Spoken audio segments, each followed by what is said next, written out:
सत्यानन्दचिदात्मने सर्वान्तरात्मने श्रीमद् वेङ्कटेशाय मङ्गलम्। स्वतः सर्वविदे सर्वशक्तये सर्वशेषिणे सुलभाय सुशीलाय वेङ्कटेशाय मङ्गलम्।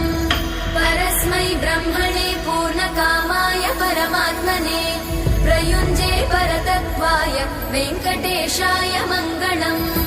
आकालतत्त्वमशान्तमात्मनामनुपश्यताम् अतृप्त्यमृतरूपाय वेङ्कटेशाय मङ्गलम्।